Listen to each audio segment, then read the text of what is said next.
नमस्कार. छायाच रेसिपीजमध्ये आज आपण मुगाची डाळ आणि गव्हाचं पीठ यापासून मस्त अशी पौष्टिक नाश्त्याची रेसिपी बनवणार आहोत. चला तर अजिबात वेळ न घालवता बनवायला सुरुवात करूया. सगळ्यात आधी इथे मी अर्धा कप मुगाची डाळ 2 ते 3 वेळा स्वच्छ धुवून 2 तास पाण्यामध्ये भिजत ठेवली होती. तर 2 तासानंतर ही डाळ अशी मस्त अशी भिजली गेले आणि अगदी सॉफ्ट झाले. हातानेही अशी ही तुटते इतपत ही अशी सॉफ्ट झाले. आता ही डाळ बाजूला ठेवूया. इथे आता गॅसवरती मी कढई गरम करत ठेवले. यामध्ये 2 छोटे चमचे तेल घालायचे. तेल गरम झाल्यावर यामध्ये अर्धा चमचा जिरं घालायचे. जिरं छान तडतडलं की यामध्ये पाव चमचा हिंग घालायचे. यानंतर बारीक चिरलेली हिरवी मिरची घातली आहे. हे तेलावर परतून घेऊया. या रेसिपीमध्ये हिंग तुम्ही नक्की घाला, त्याची चव खूप छान लागते. आता इथे मी अर्धा चमचा आलं लसूण पेस्ट घातले. आलं लसूण किसून घातलं तरी चालेल. आलं लसणाची पेस्टसुद्धा 1 मिनिट असं परतून घ्यायची. यानंतर इथे मी पाव कप बेसन घेतलं आहे. तर ज्या कपाने मी अर्धा कप डाळ मोजून घेतली त्याच कपाने इथे मी पाव कप बेसन घेतलं आहे. बेसनामुळे रेसिपी मस्त खमंग होते. हे बेसन आपल्याला त्याचा किंचित रंग बदलेपर्यंत आणि त्याचा मस्त सुगंध पसरेपर्यंत परतून घ्यायचं आहे. मंद गॅसवरती असं हे बेसन मी 3 ते 4 मिनटं खरपूस होईपर्यंत परतून घेतलं आहे.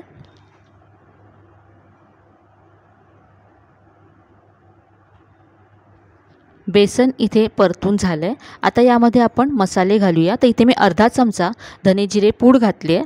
यानंतर चवीप्रमाणे लाल तिखट घालायचं आहे. अर्धा चमचा आमचूर पावडर घातले. आमचूर पावडरमुळे मस्त थोडासा आंबटपणा येतो. पाव चमचा हळद घालायची आहे. सगळे मसाले परतून घेऊया बेसनाबरोबर.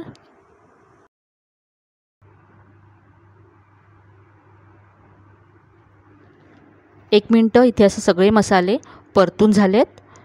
आता आपण जी डाळ बाजूला ठेवली होती ती यामध्ये घालायची आहे. तर डाळीमध्ये अजिबात पाणी नाही आहे. सगळं पाणी मी काढून घेतलं आहे.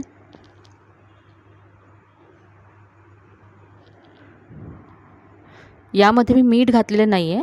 तर इथे मी आता मीठ घालते आहे चवीप्रमाणे. आता हे सगळं एकजीव करून घेऊया. डाळ मसाल्यांबरोबर परतून घ्यायची आहे.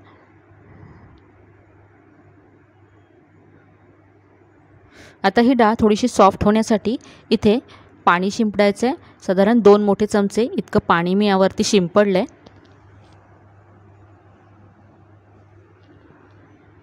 मिक्स करून यावरती आपण झाकण ठेवूया. 2 मिनटासाठी यावरती झाकण ठेवायचं आहे. मंद गॅस करायचा आहे म्हणजे डाळ आपली सॉफ्ट होईल. 2 मिनटानंतर पहा मस्त वाफ आले डाळीला आणि छान सॉफ्ट झाले. आता गॅस बंद करूया आणि ही डाळ आपण एका बाउलमध्ये काढून घेऊया. डाळ आता फारच गरम आहे. ही पूर्ण आपण थंड करून घेऊ आणि मग पुढची कृती करू. तर इथे पहा पूर्ण डाळ थंड झाले. आता इथे मी 1 कप गव्हाचं पीठ घेतलं आहे. हे सगळं यामध्ये घालायचं आहे. आपण अर्धा कप डाळ घेतली होती तर अर्धा कप डाळीसाठी 1 कप इथे मी गव्हाचं पीठ घेतलं आहे. हे मिक्स करूया.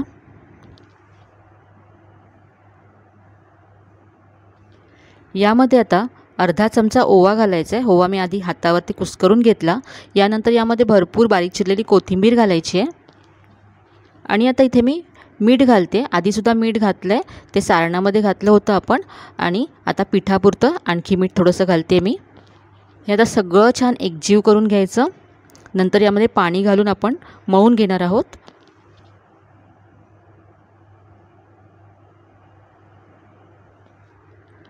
आता यामध्ये पाणी घालूया. इथे मी 1 कप पाणी घेतलं आहे. तर यातलं थोडं थोडं घालत याचा गोळा मळून घ्यायचा आहे. पीठ पाणी यासाठी मला किती लागलं ते मी तुम्हाला नंतर सांगते.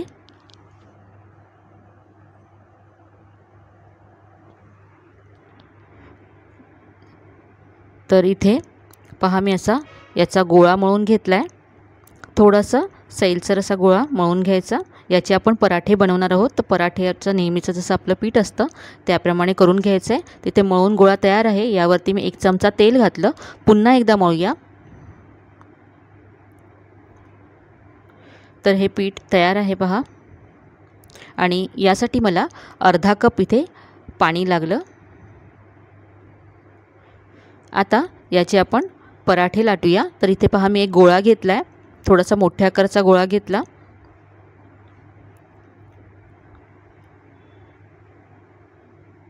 आता आपण हा गोळा सुक्या पिठामध्ये घोळून याचा पराठा लाटून घेऊया. खूप मस्त होतो हा पराठा चवीला. यामध्ये मुगाची डाळ आहे त्यामुळे भरपूर पौष्टिकसुद्धा आहे. नेहमीच्या चपातीपेक्षा थोडासा जाड असा याचा पराठा लाटून घ्यायचा आहे.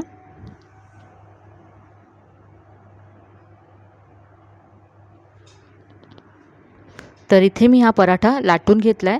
आता असा सुद्धा तुम्ही हा भाजू शकता. मी इथे एका झाकणाने याला असा राऊंड शेप देते म्हणजे दिसायला छान दिसेल पराठा. एक्स्ट्राचं जे पीठ आहे ते काढून घेऊया.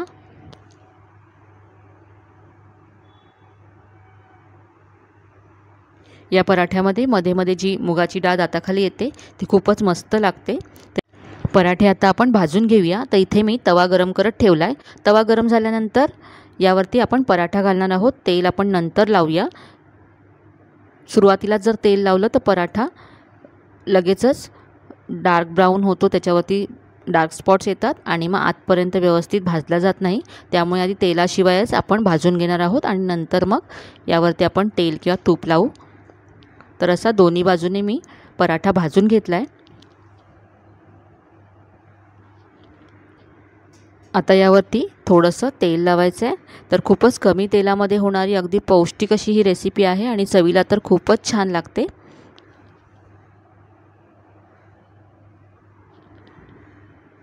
चपाती भाजी असं वेगळं वेगळं करायचं तुम्हाला जर कंटाळा आला असेल तर ही एकच पराठे तुम्ही बनवू शकता नाश्त्यासाठी किंवा रात्रीच्या जेवणासाठी. तर हा मस्त पराठा भाजून तयार झाला आहे.